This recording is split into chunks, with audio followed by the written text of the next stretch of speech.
اللہ تعالی نے کائنات کی تخلیق کے بعد فرمایا انی جاعل فی الارض خلیفہ، میں زمین میں اپنا خلیفہ بنانے والا ہوں۔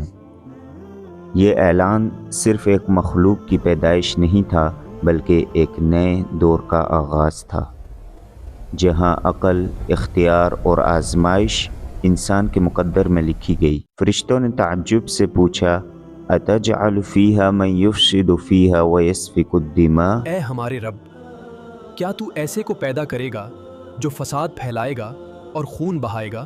اللہ نے جواب دیا انی اعلم ما لا تعلمون، میں وہ جانتا ہوں جو تم نہیں جانتے۔ یہاں سے معلوم ہوتا ہے کہ انسان کا مقصد فساد نہیں بلکہ خلافت ارضی ہے۔ اللہ تعالیٰ نے زمین کے مختلف حصوں کی مٹی سے آدم علیہ السلام کا پیکر بنایا۔ اس میں رنگ، سختی اور نرمی سب شامل تھے تاکہ انسان کی فطرت میں بھی تنوع اور اعتدال ہو۔ حدیث میں آتا ہے، ترمذی کی روایت ہے، اللہ تعالیٰ نے آدم کو پوری زمین کی مٹی سے پیدا فرمایا، پھر اس مٹی سے بنا جسم پختہ اور کھوکھلا چھوڑ دیا گیا۔ فرشتے حیران تھے، شیطان اس کے گرد گھومتا رہا۔ جب وقت آیا اللہ نے اس میں اپنی روح پھونکی اور یوں پہلا انسان زندہ ہوا۔ قرآن کہتا ہے فَإِذَا سَوَّيْتُهُ وَنَفَخْتُ فِيهِ مِن رُوحِي فَقَعُوا لَهُ سَاجِدِينَ۔ اللہ تعالیٰ نے آدم کو تمام اشیاء کے نام سکھائے۔ یہ علم الاسماء دراصل انسان کی علمی فضیلت کا اعلان تھا۔ پھر فرشتے کے سامنے امتحان رکھا گیا، آدم نے چیزوں کے نام بیان کیے اور فرشتے عاجز ہو گئے۔ تب اللہ نے حکم دیا سجدے کا، وَإِذْ قُلْنَا لِلْمَلَائِكَةِ اسْجُدُوا لِآدَمَ فَسَجَدُوا إِلَّا إِبْلِيسَ، سب ملائکہ نے، فرشتوں نے سجدہ کیا سوائے ابلیس کے۔ ابلیس نے تکبر سے کہا انا خیر من، خلقتنی من نار وخلقتہ من طین، میں آگ سے بنا ہوں اور یہ مٹی سے۔ یہ تکبر ہی پہلا گناہ تھا جس نے عبادت گزار کو ملعون بنا دیا۔ اللہ نے آدم و حوا کو جنت میں بسایا اور فرمایا کُلَا مِنْهَا رَغَدًا حَيْثُ شِئْتُمَا وَلَا تَقْرَبَا هَٰذِهِ الشَّجَرَةَ۔ اے آدم، تو اور تیری بیوی جنت میں رہو اور جہاں سے چاہو کھاؤ، مگر اس درخت کے قریب نہ جانا۔ یہ امتحان اطاعت تھا۔ ابلیس نے وسوسہ ڈالا تمہیں اس درخت سے روکا گیا ہے تاکہ تم ہمیشہ نہ جیو، اور آدم بھول گئے، پھل کھا لیا۔ یوں انسان کی پہلی خطا کا لمحہ پیش آیا۔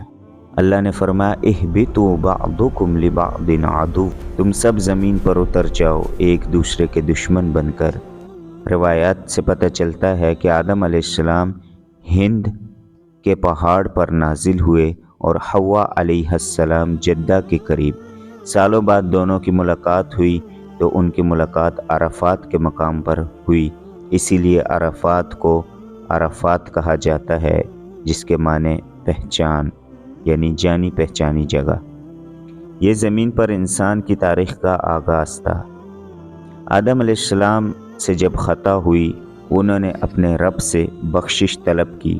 اللہ نے ارشاد فرمایا کہ آدم نے کیا کہا فَتَلَقَّىٰ آدَمُ مِن رَّبِّهِ كَلِمَاتٍ فَتَابَ عَلَيْهِ إِنَّهُ هُوَ التَّوَّابُ الرَّحِيمُ۔ رب سے کلمات سیکھے، وہ کلمات کیا تھے؟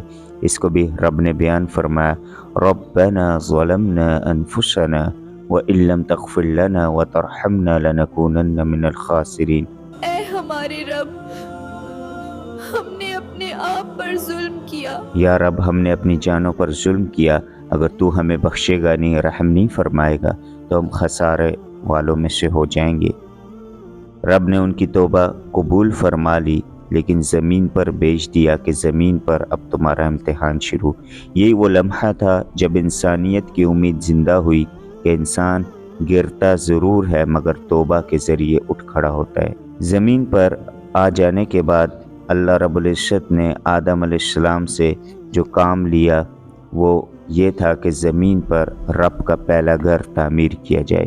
کعبۃ اللہ ابراہیم علیہ السلام نے اس کی تعمیر نو کی تھی۔ اور سب سے پہلے اس کی بنیادیں رکھنے والے آدم علیہ السلام تھے۔ یہ قصہ افسانہ نہیں بلکہ حقیقت ہے۔